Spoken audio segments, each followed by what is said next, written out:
It's time for Destiny 2 Star Wars Edition. Renegades, the latest and greatest expansion for Destiny 2, has been out for about a week now, and frankly, I'm finding it pretty sick. If you want a too long didn't watch, here it is. The campaign and story are great, however I feel the ending is perhaps just a little bit lackluster. The new core activity, the Lawless Frontier, is a whole lot of fun with some amazing abilities yet to unlock, as well as a decent loop once you complete the campaign. The new weapons and armor are solid, including the new heat-based blasters ranging from the SMG pulse rifle, a regular hand cannon, the little sidearm, and the hefty special hand cannon modeled after Han Solo's blaster, plus a huge kinetic bolt action sniper. And of course, the lightsaber, Praxic Blade, not to mention a complete portal gear refresh. There was also a slew of other quality of life, balance, or otherwise excellent changes that came alongside it. And overall, I would give the expansion itself, a solid 8.5 out of 10. Now, I am going to make a comparison between Renegades and Destiny 2's previous expansion, The Edge of Fate. I feel Renegades overall is a lot more streamlined and a much more pleasant experience to play through. And while the puzzles and exploration side of Edge of Fate were cool in theory, I felt that those alongside the random additional side quests kind of broke up the pacing a bit too much, as well as detracting from what Destiny 2 is really good at, which is the moment-to-moment gameplay and gunplay feel. The one downside I think Renegades has in comparison is the no open space to just kind of drop in and kill stuff, but Kepler wasn't necessarily the greatest for that anyway, so yeah, it's kind of doesn't matter. Now, regarding the story, I'm going to avoid any significant spoilers, so don't be afraid. Renegade's campaign brings you right into the action with an introductory mission in the heart of the Baron Imperium's flagship. The Baron Imperium being a new Cabal faction run by knockoff Kylo Ren and Darth Vader. Well, once you fight your way out, you get introduced to the new hub, the Tharsis Cantina. This is, yes, modeled after the Cantina from Star Wars, and it's kind of cool that much of the dialogue with specific characters throughout the campaign is actually done at the bar. It's pretty entertaining to see.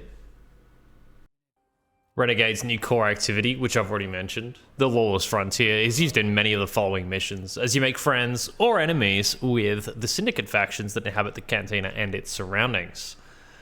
This activity has enough variety between each run to remain interesting through the differing objectives, factions, and the choices of various abilities you get to use, which some are very fun and complement gameplay very well, with the initial abilities you get being the Airstrike Strafing Run,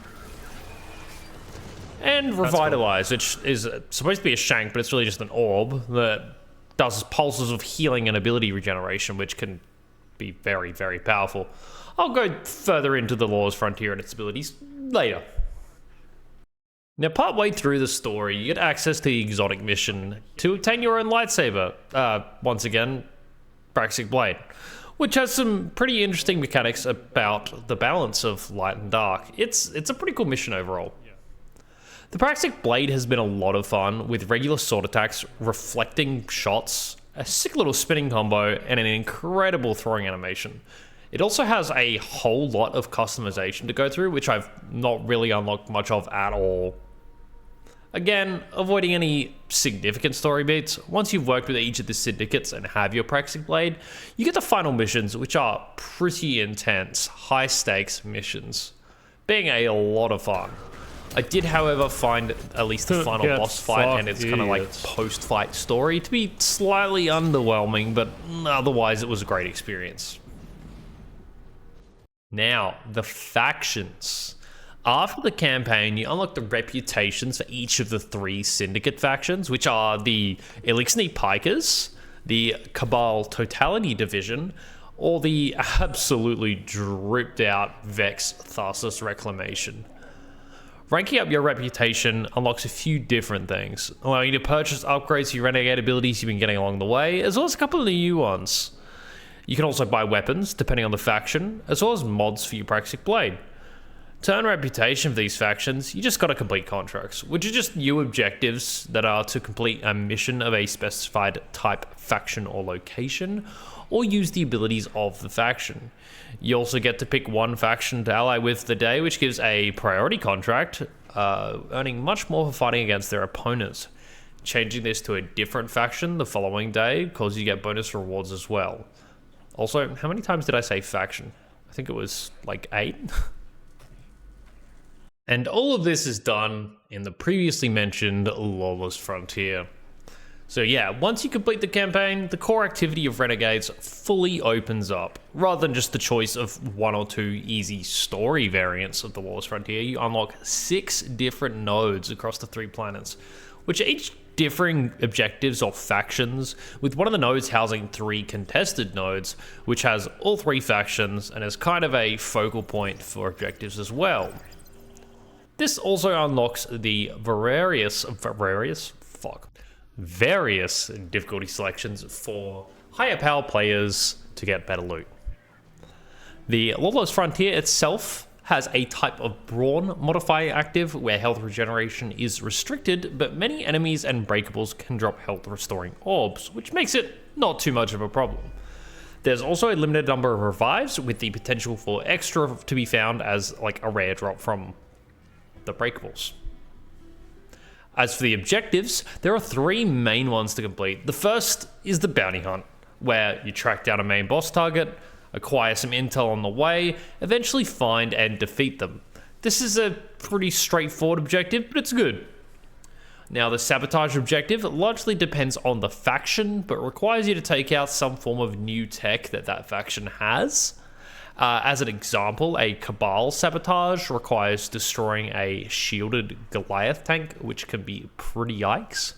Or in this case, placing explosives to lower the shield of a shielded behemoth. The last one, Smuggle, requires the locating and transporting of cargo, which, to be honest, gets pretty annoying. Because if you sprint while holding the cargo, it just straight up drops it. But once the main objective is complete, you just gotta exfiltrate safely, which, if successful, will allow you to crack all those juicy lockboxes you'll collide along the way. Now, what the fuck is a lockbox? Enemies, breakables, and chests can all drop them. And these are of varying types, either weapon lockboxes, armor lockboxes, varying amounts of credits, or dark matter ingots. Credits are the main currency for using at the cantina, and dark matter ingots can be converted into reputation. Now, there's one other catch to these high difficulty runs. There is a good chance, you'll get invaded by another player, who will get a decent amount of rewards if they can score 5 points against you before dying 3 times. The invader earns points by getting kills and picking up the crests that are dropped by players. However, the good news is you will have a chance to get a couple of lockbox drops from them should you kill them, so hunt them down.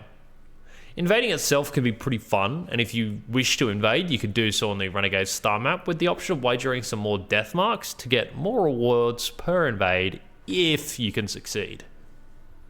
Now we have abilities. At the beginning of each run of the Lawless Frontier, you'll be able to select 2 of your unlocked abilities to take on the mission. Each of the 3 factions has 2 abilities to choose from, as well as Spider giving you immediate access to 3. All of the abilities have 7 levels, which improve things like area effect, duration, damage, or potency, and number of charges, with some having more specific changes listed in their upgrades. Abilities granted by each of the factions will require you to rank up your reputation with that faction before getting the later levels. The abilities immediately unlocked by Spider are Revitalize, the healing ability regenerating ball, which can easily get more than an entire bar of super. The Recon Shank, which scans various points of interest, including chests, high-value targets, and even invaders. And also the Strafing Run, which, once you get upgrades, it ends up just repeatedly carpet bombing the area for excessive amounts of damage. As for the factions, we've got the Baron Imperium ones, which are the Imperium drop pod, which is, yes, a Cabal drop pod that also just spits out ammo, which is very nice. You've got the Imperium Behemoth, allowing you to pilot one of the Behemoth mechs that you have seen the Imperium use. We have, for the pikers, we have a mortar, which just repeatedly bombs an area, a falcon, which lets you summon in a vehicle, which you can end up getting a strand model with upgrades, and a stasis one as well. And then the two Vex ones are both kind of zone control, which includes a Vex deflector, which just deflects any enemy shots while allowing ally ones to pass through, as well as a stun field that just blinds and damages targets in the area. I think what I appreciate most about these abilities is they flow really nicely into the core gameplay loop, where you can just press like Z, it's a new hotkey, and then you get the ability to either press your grenade or melee button to fire off your selected abilities. And then it just goes back to normal. It takes like a second to do, and has a pretty big impact. And finally, I'm going to talk about the gear. Renegade's main thing, other than the lightsaber that they introduced, was these new heat-based blasters, which have two variants, either a dynamic heat variant or a balanced heat variant. The difference is mainly in kind of the neat little mini-game that you play with them, with new heat-based perks as well, such as picking up orbs of power, elemental pickups reducing heat, or high heat causing increased damage and explosions. I've been quite enjoying this on the SMG, but for the most part, I have been using the all-or-nothing pulse rifle with this absolutely workhorse of a roll, as well as the Uncivil Discourse special hand cannon, which just looks so damn nice. The heavy sniper rifle, the refurbished A499, is a absolute powerhouse. It is excellent for just one-shotting targets, and I've had a lot of fun blasting with that too. Outside of that, we have the mentioned hand cannon, the SMG, and the sidearm. Although I found the sidearm to be a little lackluster as it overheats very, very fast. Now, one of the significant things with these heat-based weapons is they cool down over time, but they also have this like kind of little mini-game to do with managing your heat, depending on the archetype. The balanced heat weapons can vent manually, while at high heat, which greatly increases the venting speed, and that can be seen on the heat gauge down the bottom, as well as on the hipfire reticle. Meanwhile, the dynamic heat weapons, which it does not describe in their description, can press manual venting at the end of the vent in the lower part, and it actually gives you a buff for a time that makes it insanely good at not generating heat. And that's where my role for the all-or-nothing pulse rifle comes in, because the combination of Firefly and Desperado is beautiful with this. Because if I get a headshot kill with Firefly proc, suddenly I vent really fast, it pushes it right down to the bottom. I hit that manual vent at the bottom, and suddenly I generate absolutely no heat while Desperado is procced, and it's just an absolute machine gun of bullets.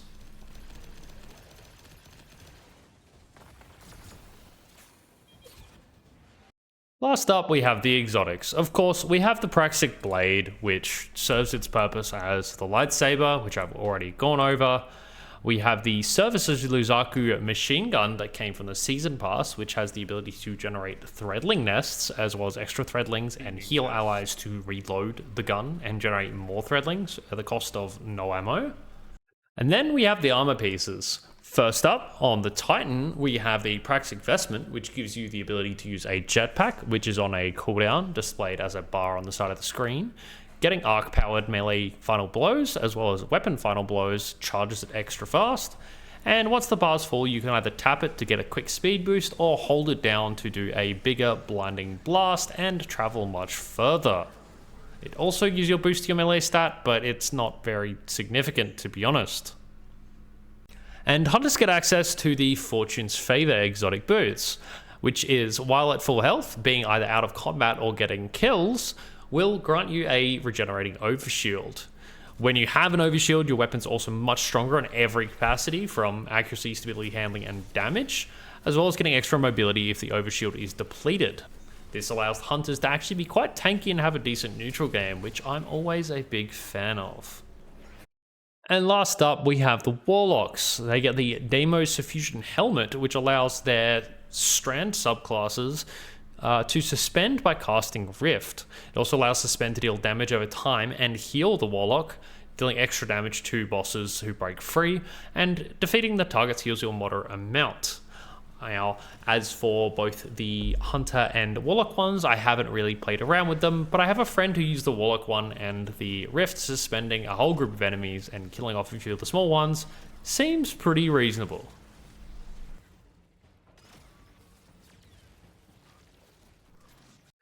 All of this stuff that I've talked about that's been added, as well as the various quality of life changes, like being able to sort your vault, improvements to the portal, improvements to gearing in general, just a whole lot of things across the board.